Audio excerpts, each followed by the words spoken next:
Mali ye ko dɔ kɛ a ye diɲɛ bɛɛ dabali ban mais an bɛ mun ɲɛfɔ Asimi ni Choguel ɲɛna aw ni Faransi bɛ guerre de la sa dɛ Faransi tɛ Asimi to ye Faransi tɛ Choguel to ye Maréchal Assimi Lumumba Choguel Asimi tɛ colonel bilen dɛ parce que Faransi tun bɛ ka galon tigɛ diɲɛ bɛɛ ye dugu min na n'o tɔgɔ ko Tessit ka kɛ i n'a fɔ hali mɛlɛkɛ tɛ se ka tɛmɛ a yɔrɔ la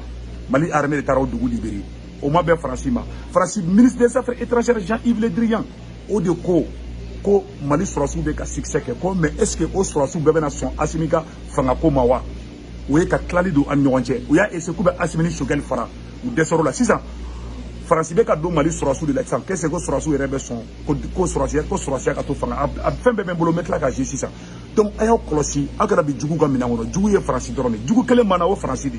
Maliens ani diɲɛ bɛɛ tɛ kɛlɛ la dɛ ani Faransi de bɛ kɛlɛ la awa Faransi t'a dabila dɛ Asimi ni Choguel n y'o de fɔ an na a kana fara dɛ a y'aw jija toujours a ka to ɲɔgɔn bolo o ye kelen ye filanan fana ye min ye tuguni an bɛ mun ɲɛfɔ an ye manifestation kɛ kunu samedi 19 janvier et 19 février 2022 kunu samedi 19 février 2022 jama mun bɔra an b'aw bɛɛ lajɛlen fo mais an bɛ fɛ ni manifestation wɛrɛ bɛ kɛ sen na gouvernement yɛrɛ ka impliquer la karamɔgɔ ka impliquer la diɲɛ bɛɛ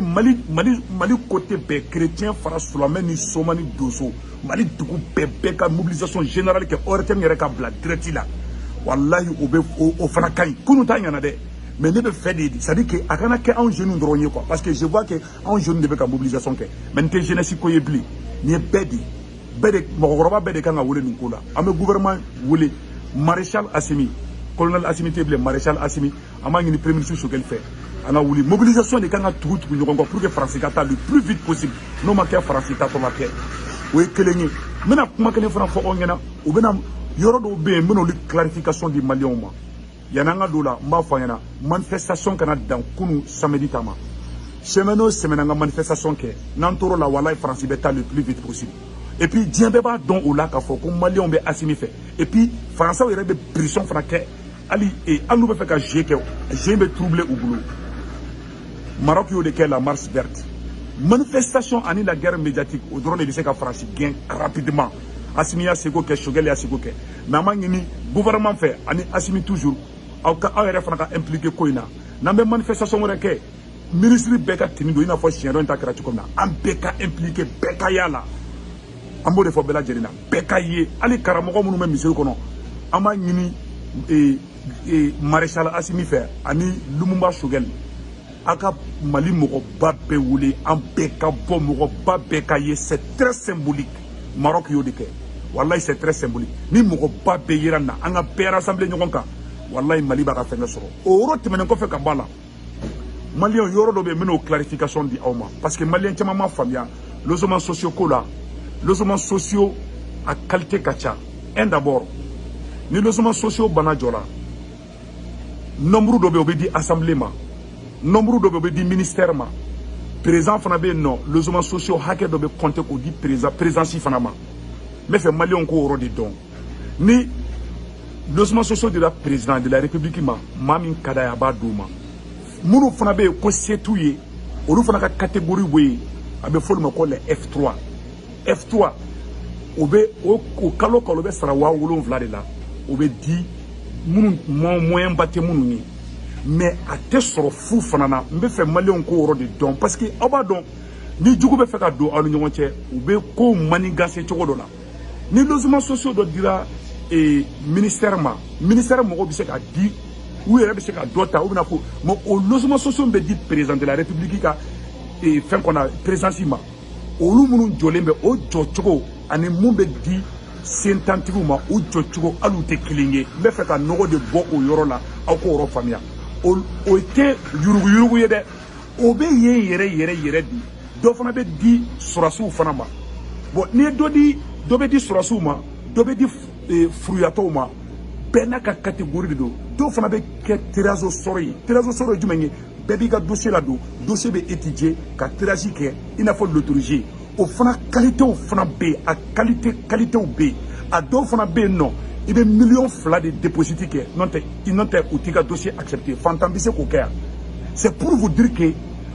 manipulation caman bɛ fɔ mɔgɔw ɲɛna mais u tɛ nin yɔrɔ in fɔ mɔgɔw ɲɛna mɔgɔ dɔw fana bɛ yen nɔ ko se t'u ye u y'a sɔrɔ a tɛ di mɔgɔ si ma fu la bébé dondon de sera awa foufonate. Mais faut qu'on de faut qu'on nous la encore famille a qu'on a bu au piège nous kono. Ni dodi présent c'est qu'à da tien mo mi a dia. Dobe di assemblée ma, dobe di ministère ma. Ni dodi ministère ma. Premier ministre ni aka mo be do so. Na kadi mo ko kadi ba do ma. O qualité munu fana be di on est munu be joka tragique ke mo ni nyon che olu frate kelingi. O fana ye légal de o tengalo ye o te yurugu ye. Ni dodi asimi ma bi, ali asimi do so. Ni dodi asimi ma bi, asimi be se ka a di mo min kadai. Et puis c'est légal. Ba be di mo min fana ma ati dati ki ma fula, ati ba sara dondon di. Donc ati di machi ma fula. Mama ya sura bébé ko abeka compte de bi non. Mama ya sura bébé dondon ne sara kalula. Fantan ko ka million fla franc ko kalo ko wa mu sara la aka galendoni. Donc bale mo mboro ko woro de fo onyena. Ni ya ye ministre ou ba soro, ni ya ye président ou ba soro, président de la République. Kota do be di ale fana ma me fe ka nogo bo woro la pew au dossier ko nyafo onyena mo fen ba soro a beta soro ko tirage soro la. Do be ta ka di président yere di ma. Nombre de be président ba di mo min kadai. Mon nombre de be ta ko di assemblée fana ba kanga klati mo ba klati. Olu munu be jo o jo chogo ani mumbe ke tirage soro la o te kelingi. Donc il faut qu'on de faut qu'on nous boula. Peu machine na bi makafli qu'on a kola. Ce qui veut dire que d'où c'est qu'à sort président a canal fait président de la République il c'est qu'à attaque à didoma. Il a faut ministre d'où c'est qu'à attaque à didoma. Au te yuruguye camarade chaman bina au piège de kono. Chamanya qu'il a faut ministre de ko nenga duma ko ma ko tede. Abe duma et puis c'est légal et puis yurugu fanate. Mais fait qu'on de faut qu'on nous boula. Peu d'où di surasuma d'où di furiatoma. Awa dobe fana be blind de dossier be do tirage sort be ke do fana ya soro légalement mais décelé me kasara parce que fou fana te il be dépositer de ke awa kalo be war de fana sara la donc il faut que nous bo côté la peu amemu ko malien nyana angana bi faux débat kono débat do be non mo ta expliquer mo nyana kanya donc ñen yoro de faut que nous bo la bla jelen ka famia angan teke di ñogoma angana bi débat fou kono amangi ni malien dembela jele fait amangi ni président de la République fait akana so ani Choguel ka fara akana so anaka ministre ka fara donc mbora ko di foka nogo bula pew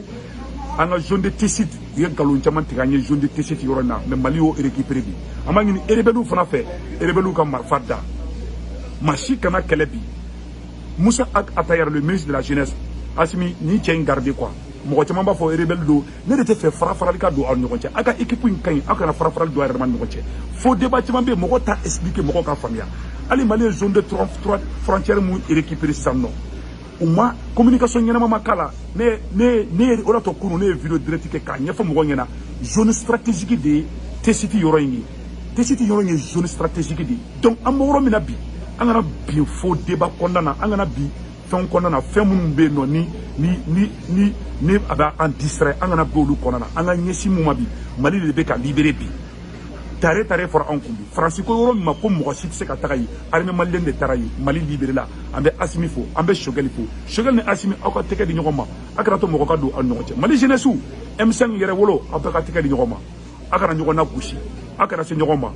mo fayena wallahi am be farale ñogonga wodi be se ka force damba farali tchika tchate asimi kelenga tchate segu tungara ka tchate c'est le peuple uni on de be se ka baraka so ka nga jamana bo dingen konnana mais machi kelen tissé angana ñogo nege nabe mo ko kuna kelen bisi kelen tissé de awamba ngi gouvernement fait mobilisation ka continuer toujours mobilisation ngana jode fo jama de ka bo mali mo ko ba be ka ye anga pe rassembler be ka bo no kala djembe be sran asimi be bonya Choguel be bonya ambe Choguel fo ka asimi fo maréchal asimi Lumumba Choguel ala ka auto ñogo ala kana nafiki do aw ñogo ci Francis Desera Francis Koko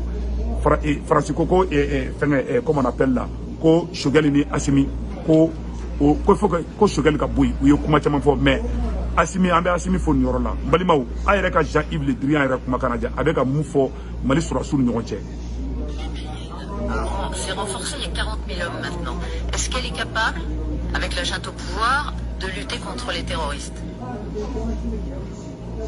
L'armée malienne a été renforcée, réorganisée. Le problème maintenant, c'est de savoir si elle obéit à la junte et si elle est en retrait par rapport à ses combats contre le terrorisme. C'est un problème malien, ce n'est plus un problème français. Voilà, 46 000 hommes. Assimi aramu dama Assimi ala ka baraka do la mais ni Choguel de no de e baraka chogo ni communicateur ngena mati bulu politique woro la anga na nyogo nege Choguel est numéro 1 di arma woro la Assimi numéro 1 jonga be nyogo ndafali aga na farade ala ka baraka do aga jela